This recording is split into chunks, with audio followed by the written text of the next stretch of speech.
our planet's in need of CPR, basically.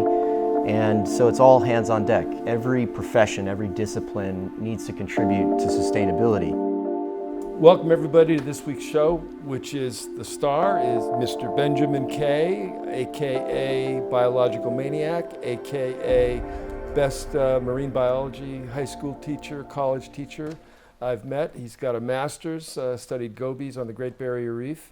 And I am so excited to have you here with my co-host and best friend, Ian Somerhalder. So we want to learn about what you do with the students, and we want to really just give you a big applause for the work that you do. So Ian, yes, we just do. Jump right in here, man. We want Please. Well, let me start out by thanking you, Dr. Stone and Ian, for all your work too. It's great to be here. It's really great to have you here, man. Again, what we were just talking about, it's the future of the world, whether it be from consumer behavior to voter behavior to academic behavior, but real on the ground actionable behavior is coming from youth. And you have focused on that and zeroed in on it and are doing it at such a level. This is about you. You have the floor.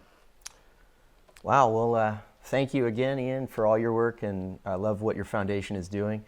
And I think it's that time the scientists are screaming at the top of their lungs saying, you know, our planet's in the need of CPR, basically. And so it's all hands on deck. Every profession, every discipline needs to contribute to sustainability. And since young people spend, you know, a very big chunk of their time in a classroom with mentors, it's critically important that teachers and schools and school districts start transforming students and teaching them how to think critically, and also teaching them the elements of sustainability at large. But marine biology... Well said. Yeah, very well said. Marine biology in high schools is kind of new, isn't it? No, there've been, I guess it depends where you live. The marine biology is something that lots of schools locally around the Los Angeles County area and further south and further north have had, but it's usually an elective science. And so it's a great subject to launch all these different environmental investigations and infuse project-based learning, service learning strategies, especially with the close proximity that we have at Santa Monica High School to the ocean. It wouldn't be just if we didn't have a marine biology program, because the school and the ocean are so close to one another. I'm gonna tip my cards on my age here now, but when I went to college, they didn't even have marine biology textbooks yet. Really? Yeah, marine biology. I guess there wasn't. No, it's a very recent science. Wow. It really didn't get going until like the 1960s, is when marine science kind of kicked in. And my marine biology introductory class in college was a bunch of scientific reprints that our professors stapled together, and we would read science papers and talk about it. There was no textbook on marine biology when I went to college in the late 70s. So for me to hear, and I came and spoke to your class last week. That's why you're on the show now, because I was so. Actually, what happened is, at the end of the class, Ian, I said to all the students, I said, listen, I got this podcast. Who should I have on? Give me some suggestions. I wanted to know. And they all said, Mr. K, which is what they call him. Yeah. So here he is. And do you teach anything else besides marine biology? Yeah, I teach biology, environmental science, and I like to think that all of my classes have a kind of a sustainability theme. I'm very fortunate also to teach at Santa Monica College at nighttime. Yep. So I get a mix of all ages, and it's great to be with you know, the young kids at the high school and the older kids at the college level. He gets to see where they're going, and where they're coming from. So you have both sides of the spectrum. Actually, you have both sides of the rainbow, because hopefully below both of them there's pots of gold. You know. Yeah, but talking about marine biology as a new science, I guess comparing our ages, it's a relative thing. I was very fortunate to have a mentor in high school, a marine biology teacher, Ray Millette, who inspired me so much and got us out testing water quality and taking samples of things, going to the Biona wetlands and taking a look at invasive species and degraded ecosystems, and that his class switched me on to marine biology, and I took his class even though it catered to ninth graders. I was a senior at the time, and I took his class for fun because I had already been surfing and fishing locally, grew up in Los Angeles, and so I was already intrigued with the ocean, and then he just connected the dots with some of the scientific principles and the environmental service learning elements. And then I was off. I was inspired. I went to get my degree at UC Santa Barbara in aquatic biology. And then I went on to study in Australia for 4 years for my master's. Gobies, right? Wow. Gobies. But Yeah. while I was there, it was interesting because I was at UNESCO. I happened to be on Heron Island, Great Barrier Reef, and UNESCO was happening, and I walked into a room, and all the scientists, very prestigious scientists to this day, were all around a projector on the, a screen. A PowerPoint presentation was being shown on how coral reefs are predicted to all be bleaching and disappearing in the next 50 years. And this was back in 2001.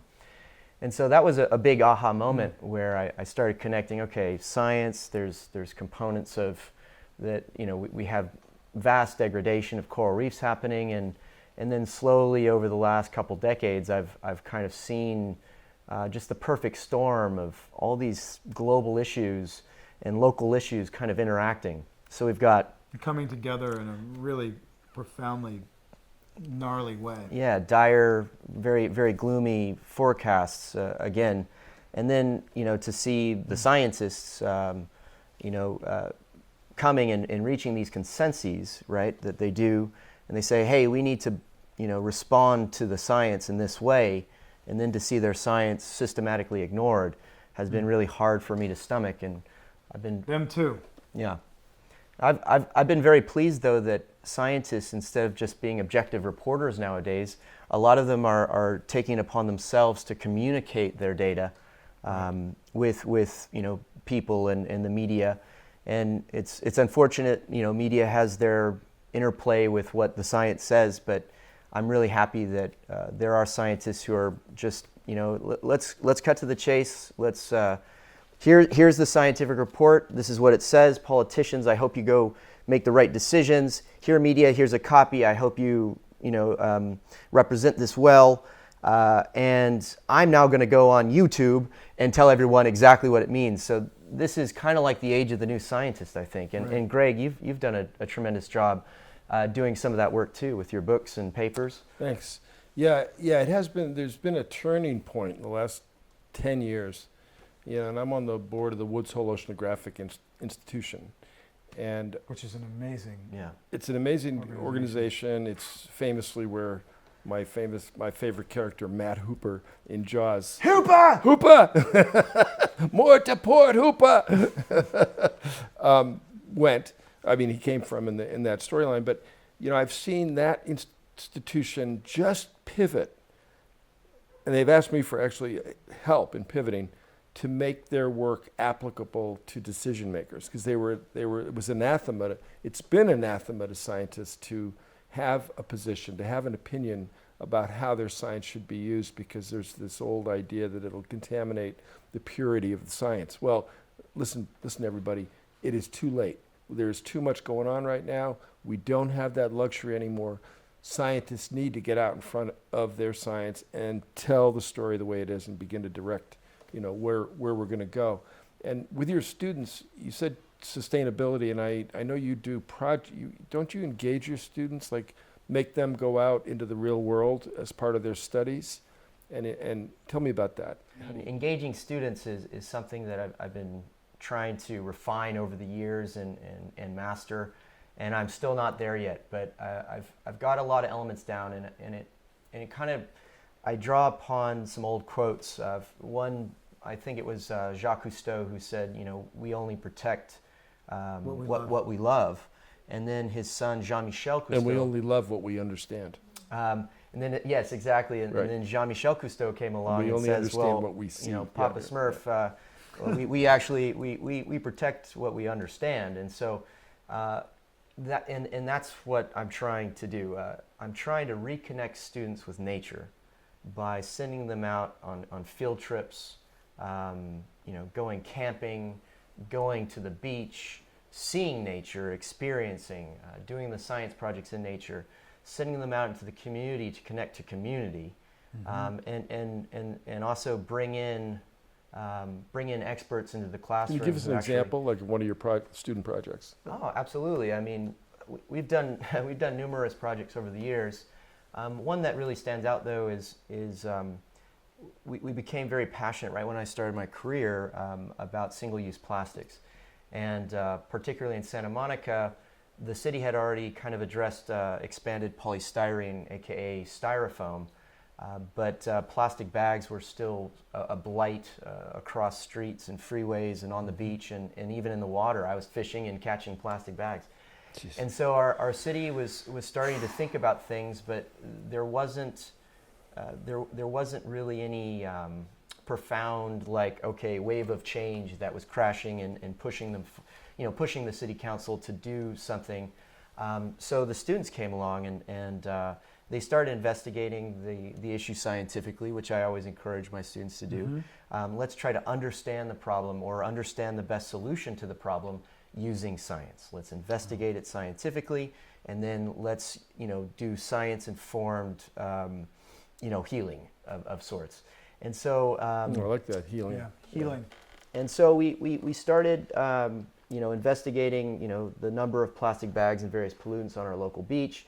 And that showed us, okay, this is ridiculous. The plastic bags are everywhere. And so the students said, okay, well let's do something. I'm like, well, what do you want to do? They're like, let's march. I was like, whoa, that sounds like a pretty bold idea. And here I was in my early career, not worried about anything, or I was in the honeymoon period with my administration and in the community, and so I really had free reign to do all kinds of things.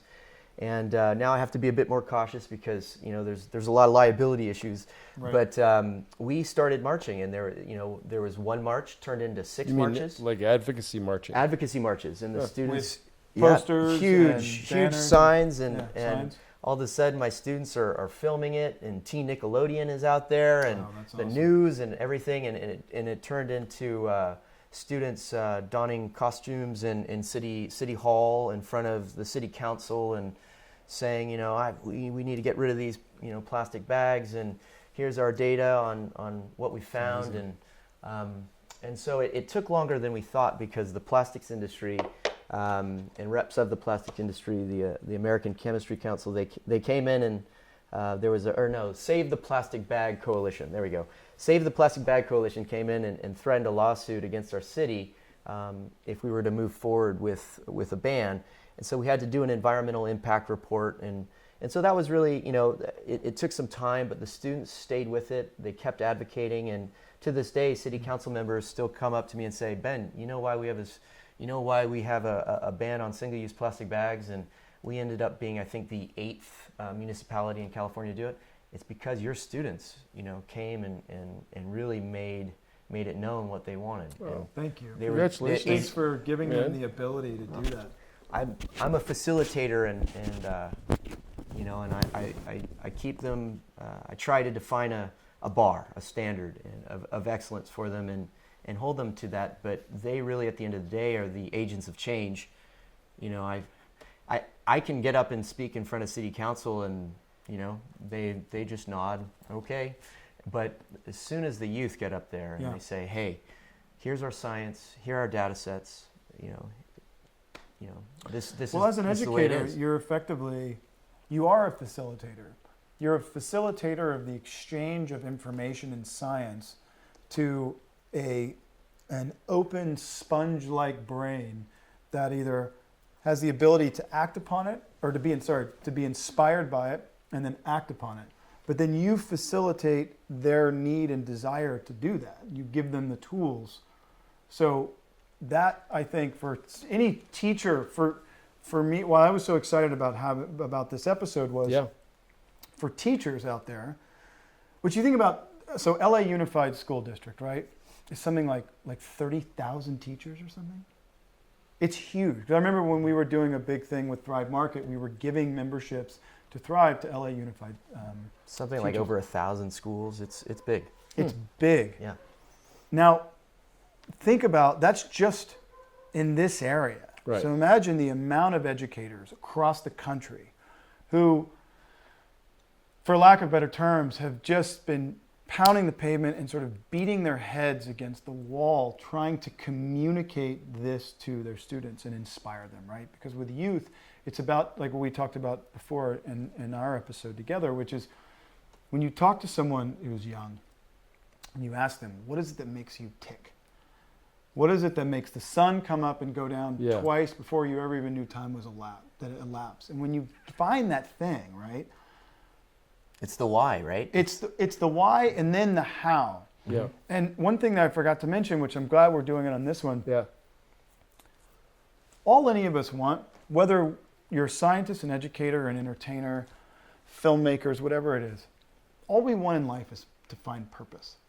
Right. But purpose That's absolutely right. Yeah. think about it though. Purpose is an incredibly elusive thing. What is the equation to find purpose? Everyone wants purpose in our lives. I've found, and what I think the equation for purpose is when you marry skill with passion. So if you're passionate about something and you develop a skill set for it, you've ultimately found your purpose. Now there may be multifaceted levels of that throughout your life. Ian, it's porpoise. Porpoise, exactly. Sorry. Duh. But you know what I mean?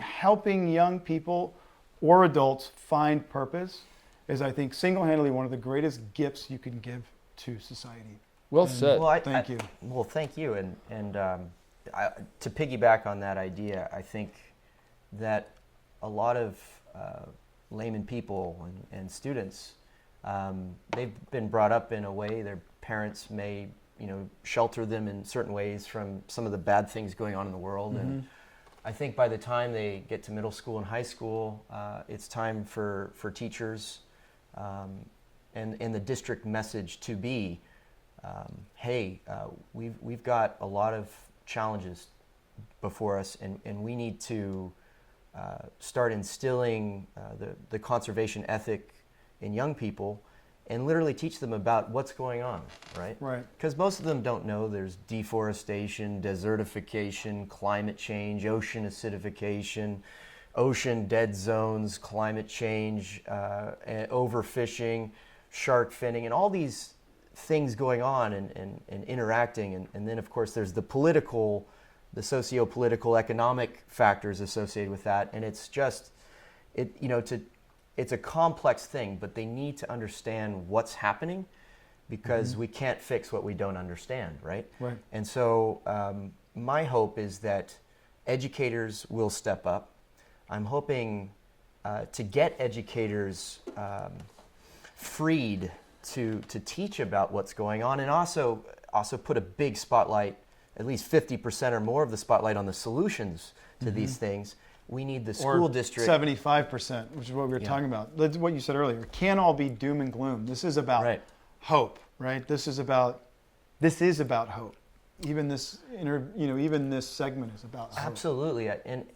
But I have one bone to pick with hope, and I you and me hope, both. Hope is I want us to be optimistic, and I don't want people to say it's all over and the world's going kaput and we've run out of time and go out to the nearest bar and we're teetering enjoy your last. We're teetering on the brink of that, but we need to inspire action because of that. Yes.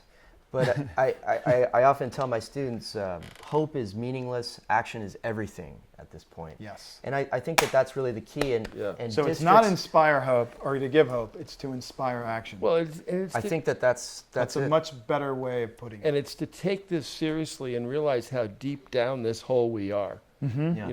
Okay, banning plastic bags plastic bags happen to be, I think, 30 or 40% of the plastic that's in the ocean. That's quite a large percentage. So it's great to get that taken care of, but we've got to keep going, man. We've got to cut down on the carbon emissions. We've got to make sure that the seafood that we that we eat is correct. We've got to make sure the next coastal development that goes hotel is done the right way, all that stuff. I want people not to stop at the plastic bag.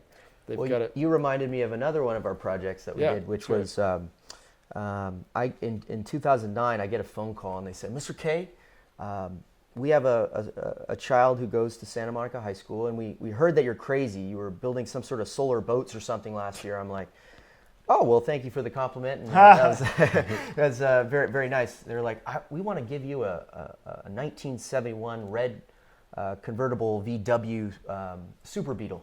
And I was like, okay, thank you. There's one condition. You've got to turn that with your students. You guys got to do some, turn it into a green car. I was like, okay. So we get this car. We received this beautiful red car, which we would later name Volts Watson and VW. And That's awesome. over 4 years, we got funding. We got the technological know-how from experts. And one of my students in particular was really savvy, only talked in ohms, watts, and amps, and got this car to run on freeway-worthy, 100-mile range car, all-electric plug-in that ended up being in shows and on television and newspapers all across the U.S. And that was like a turning point because we were, cool. Plastics are one my thing. hero. Yeah, he's my hero. Too. Oh, no. Yeah, That's cool. Easy. We're going to have a hero Cut fight to, in a minute, all right? cut to. So- they killed the you electric Take car. 5. Yeah, so you transformed this car. And Well, I The didn't. students I didn't transformed actually. the car. Yeah, the students. You gave did. them the opportunity. I had no idea. I've never taught physics or anything like that before. I had no idea what I was doing. But, I learned that I could help in the, I don't know, you call it a producer, a production, helping connect dots. Facilitator. Hey, Yeah. I got a question for you. Yeah. Everybody always, one of the perennial questions is, what is art? And everybody's got different interpretation. What is science? Give me a definition of science, because you teach science, and we hear it all the time now that science is king, and we got to pay attention to it. And how for our listeners and even for me, I'm just curious, how do you define science? Well, I usually define the scientific method for my students, which is it's a way of studying phenomenon that occur in our world, and it's a system of thinking, and it's a system of protocols that we use to address our questions. And it used to be that scientists would be studying the natural environment and counting hairs on the back of some worm's rear end, and really, trying to understand ecosystems and how they work. And I've now turned science not just into a way to study nature, but also a way to understand the anthropogenic impact, and also using science to understand the best solutions to our ecological footprints. So that's my definition of science. It's a good one. One that I'll share with you that I'll give to people is I say it's a system of rules that keeps us from lying to each other. Oh. I like that. Yeah. And it's a storytelling, really. A lot of young students and people come to me and say, oh, geez, I wish I could get a master's degree or a PhD, but it looks like so much work. I'm not smart enough and all this kind of stuff. And I'm going, listen, all you're doing is telling a story, and you're telling it with a set of rules to make sure that the story you tell is truthful. And it's self-correcting in that sense. What do you mean by that? Well, if you do a study and you come out with a published result, I've taught my students that they shouldn't just accept that. Scientists check each other. Right. And it's that rule. It keeps us honest, like you were saying. So if someone's come out with something and they say something, climate change doesn't exist, well, it's upon scientists to check each other. Right. And we keep each other in check until we arrive at consensus. And once a consensus is reached, well, then that hypothesis now turns into a theory. And a theory, a lot of people think they don't understand really what theories are, but theories are, gravity is a theory, and we all trust that when we drop something, it's going to go down, and unless you're maybe out of your mind, maybe it will go down, but maybe some people see it go up. But Right. it's a way of understanding our world and also keeping it honest. I like that. Yeah, that's a really unique system of rules that It's a system keeps us of from rules lying that to keeps each us other. from lying to each other. And that's amazing. and in this day and age, we have a lot of science. There's been a system of rules applied to telling a story about what's happening to our planet. And let's talk about the atmosphere for one thing. On the one hand, I can't believe that there's anybody that doubts the fact that we've sent all the CO2 into the atmosphere from burning fossil fuels, and it's heating the planet up. It's all bullshit, Greg. It's such, The science is not finalized on that. It's a such theory. It's such a clear story.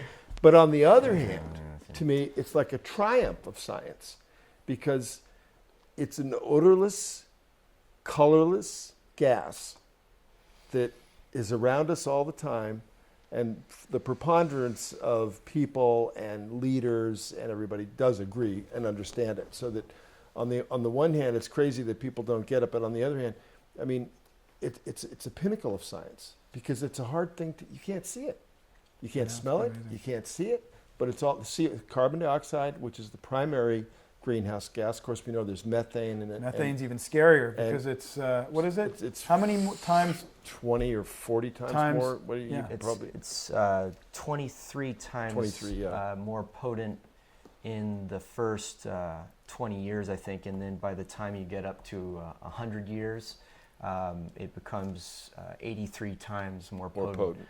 So it's there's lots of different things on the internet about that. Or sorry, I may have it reversed. I think it might be 80 some odd times more potent in the first 20 years. Goes down, yeah. And then Water vapor is a greenhouse gas. It is? Actually, it has a short life, but it's a greenhouse gas. And one thing I've begun to redefine what the ocean is, and I tried it out with when I spoke to your class a couple weeks ago. I don't know if it's stuck or not, Ian, but I look at the ocean as being the whole hydrological cycle. We tend to think of the ocean just when it's in the ocean basins, and that's the salty part. Right. But the ocean then evaporates up into the clouds, and every 33,000 years, approximately the whole volume of the ocean evaporates up into clouds, goes over, falls down on rain, comes down through the streams and the mountains, and then goes back to the salty part. But the ocean is the whole system. And like today, it's raining outside, so I like to say today the ocean's coming down as rain. Did that stick at all, or was there any discussion about that afterwards? Or yeah, no, I love that, and it reminded me when you were going through that the other day in the class about how there are solutions to urban runoff and other types of runoff by cutting the water cycle in half and doing what countries like Singapore are doing, which is using recycled water. When you flush the toilet, it can actually be made incredibly pure. And we can use that water directly, and we're going to need to also start thinking about fresh water itself, because our freshwater supply is, with climate change, is dwindling, as you know. So yeah, it's all connected, as are all the other, the nitrogen, the carbon cycle. All of these things are cycling, and again, I think when more people understand that, especially young people, and they realize it's a reasonably simple thing. I mean, we've got carbon going up, so what do we need to do? Well, we need to put a cap on that carbon. We need to reduce it, and if we can do that, then we can actually mitigate this problem and its worst effects. Keep the warming below 1.5 degrees Celsius, and if we can do that, we may avoid the worst effects of climate change. what's one of the most profound, happiest, satisfying moments you've had in your teaching career? If you could. There have been many. Pick one. Pick one or two, just quickly. Many. I'm just curious. But a couple years ago, I was so jazzed because. You know what? Yeah. Don't kill. I'm gonna have to see this in the edit. Yeah. I have a flood issue at my house. Okay. My wife and I live up in Malibu, Sure, and our generator's down and our power's not working. So the pumps that I have, because all my drains are backed up outside. Should You I got to keep get talking? back to. No, you have to. Okay. So grateful for you, man. Thank you. Yes, thank Thanks you. for Why all don't we of it. just- This isn't the last. And by the Hey, way, thank you, Ian. climate change means more unpredictable weather like we're having today. See you guys all later. Okay, And- take care, brother. Love you. Yeah, so just curious, as a teacher, which I think is one of the most important roles in society, we don't celebrate it enough. What's it like for you? What's it like inside? Tell me, give me some high points. I also want to hear about some low points. Sure. Well, there have been a lot of high points. And fortunately, I've had probably more high points than low points in my career. But there was a time a couple years ago when I had, instead of just having my Team Marine group do the real science, the real nitty-gritty science to get the data to affect positive change at, from the grassroots up or the top down. I got all of my students doing sustainability projects that lasted over a semester. And so these were long-term projects where students had to select an issue that they were interested in that related to sustainability, investigate the issue using science, collect data, and then somehow learn from their data, leverage their data to affect positive changes in their school or greater community. And so after the culmination of this project was really the high for me, because I told the students that, hey, there is a Board of Education meeting coming up, and we have an opportunity to go and tell the Board of Education for the city of Santa Monica, we need change. We need our school to be propagating environmentally literate kids once they graduate, and that should be part of our mission statement. And I told the students this, and after spending 6-7 months studying their issues, they were all on board. They got it. They actually, more than just showing a film about the environment, more than me going on one of my environmental rants, which I've been known to do, and crying because of the war on science on the front page of National Geographic. The students were actually seeing that they could actually be part of the solution, a viable part of the solution. And they said, okay, let's take our science to the advocacy level. And we had 120 students and parents collectively show up to a Board of Education meeting because sustainability was one of the topics on the agenda. And we had, of those 120, 70 students and community members, stakeholders from the community, got up to express what they wanted to see happen within our school district. And when we got there, we had a plan, which was, okay, what do we really need? How do we, if we have 18 schools in our school district, we're not as large as LAUSD, but how do we get our school district to really do something meaningful that's going to be long-lasting and not just lip service to sustainability and getting it out. And so we said, hey, we have some common asks. We would like sustainability to be put in the mission statement of our school district so that every child who graduates and moves on from our school district has that conservation ethic and wants to be a steward and solve these crises that we see before us. And then 2, we need a sustainability committee formed by all stakeholders, including teachers, principals, superintendents, you name it. Let's get a committee together that will look at the low-lying fruit and the high-lying fruit and create a plan, set goals, and hold ourselves accountable to. And then 3, we need a sustainability director for our school district. And that director would actually have some power to work with the committee, work in helping get the education services on board with getting curricula out that teachers could use to replace those old units with something fresh that relates to the current situations going on our planet. And so that's it. The sustainability, we have the mission statement change. We've got the committee, and now we have someone inside the school district that's really helping coordinate all of these efforts. Do you ever get any pushback from like parents or anybody that you're like, hey, you're taking my kid into an area that doesn't agree with my political precepts? I often have told people that I'm very fortunate to live in Santa Monica and teach at 2 Santa Monica schools, Samo High and SMC, and that I probably would have been fired in several other districts. That's what I was thinking. Because I'm trying to show the truth, Greg. Yeah. And I'm trying to get students to realize that we don't have a lot of time left. And sometimes, I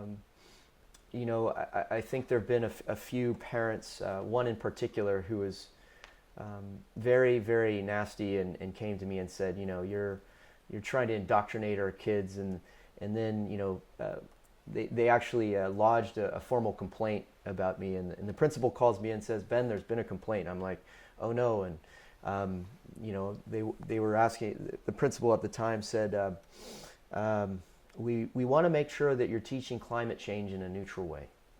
And I said, okay, how do you mean? Who said that? The teacher or the? No, this was my principal. Principal, okay, yeah. We want you to teach climate change in a neutral way. I'm like, what does that mean? A neutral way. The consensus about climate change has been out for a while. It's in my textbook. It's right here, and it talks about it and what we need to do and solutions. And I'm teaching science. And I felt at the time that person really didn't understand how dire the situation is, and that there is a consensus out, and that there's irrefutable evidence that climate change not only is happening, but humans are the biggest cause that's contributing to it. And so I had to kind of explain myself to the principal, but I was supported. And I was very fortunate to be supported. But yeah, there was this one very conservative person. To that point, this is where media and society errs at times on this issue. Yeah. Is they think that they want to be fair, which means represent all sides of the issue. But they think sometimes that, like, the consensus around climate change, that it's caused by us and that it's a dire forecast is, 99 point something percent of all scientists believe this to be the case. There's that little teeny fraction that say no. Well, sometimes it's interpreted that means that, you need to give equal treatment to that little tiny in the news, percentage. They see Bill Nye the Science Guy and it's like some other it's like dude. if you have a page in the New York Times on science caused by people, there are those that say you need to have another page over here to represent that tiny fraction which disagrees with it. Well, when the media poses it as a debatable issue and represents it as such, then people think that the science isn't settled. And that's been doing a lot of harm when you do have some media groups. I saw a great poster. It had somebody said it was like, I hear there's a debate around climate change. I don't recall there being a debate around E equals MC squared. Yeah, right. Well, it's too bad that the scientific method has been questioned, and that there are not enough people who are really plugged into what the scientific community is collectively saying. And that to me it's now all hands on deck. Let's get a megaphone to the science. Yeah. And let's also remind scientists that they need to be part of the solution and be better communicators, right, with the general public. And teachers, I think, if I get it, all of us can have faith-based beliefs, teachers included, but we also need to pay homage to what the science says. It's empirical data. It's not something. It's like, hey, that couch over there is green. No, it's not yellow. It is green, and that's just a fact. And I liked how, what was it, John Oliver who said it's like debating climate change is like debating whether hats exist or if they're numbers that we count. And it's just it gets to the point. It's very aggravating, but at the same time, when you show students, and this what I think this is what wakes me up. This is my purpose, right? I want to show students what's happening, show them the truth. I want to show them that there is a war on science. I want to show them how the politics and the special interest groups have cast doubt on that science and and have Yeah, you the know only yeah. the only I don't know how to describe it. The only I was going to say crack in the door or the window. The only thing that you can say is that in the past, and this is an argument that comes up, there has been intense periods of volcanism on the planet, which has emitted, high levels of CO2 into the atmosphere and caused, climate to change rapidly. And that's true. But that doesn't mean that what we're doing isn't true. But you'll often hear that argument put forward that, volcanism could do this, and that's true. Volcanism, as you know, can also cool the planet, and usually after major volcanic eruptions, we've seen some global cooling because of the aerosols and the sulfur particles and the ash reflecting some of the UV radiation back to space. But there's one of the websites that I tell my students about is skepticalscience.com. Yeah. And I have my students, vet various references on all of these things, and then try to arrive at sensible conclusions about, well, do you think the climate is changing? Is the ocean acidifying? Are we overfishing? And explore these topics a little bit, trying to also tell them as little about what I know. And I think when they arrive at it organically, that can be helpful. But it's a time of great worry, Greg. Yeah. And I've been waiting for this my whole career for the world to come to this place, and I'm inspired that we see this in the Santa Monica High School, see it in you. You are my hero. You're one of my heroes. Well, you're one now. of my heroes, man. That's kind of you to say, but I'm serious. You're touching so many lives, and this podcast is also sponsored by the Aquarium of the Pacific. Oh. So that's another web of public education that's part of what needs to be done in our world. I've taken my students to the Aquarium of the Pacific every year since I've been a teacher. Oh, you have? Okay. Except for last year, in all honesty. All right. Yeah. Well, they're part of this. In fact, the camera crew that we're with today works for the Aquarium of the Pacific. And I kind of want to bring us back to port now. We've gone with Ian. We cast the lines. We headed out in some really interesting waters. But as we come back, what's your favorite marine animal? And you can't say gobies, because I know you studied those for your master's degree, but just anything else, because everybody has to say the thing that they studied in their graduate work was their favorite. But what else? Tell me, just throw out another animal or genre or something. Well, I did study fish. I'm an ichthyologist. Okay. Some people say an ichthyophile. Yeah. And so I love fish, and I've been mesmerized by so many different species, but I think one that I bump into a lot when I'm going surfing or when I'm in the water swimming around is an elusive one. It's called a Corvina.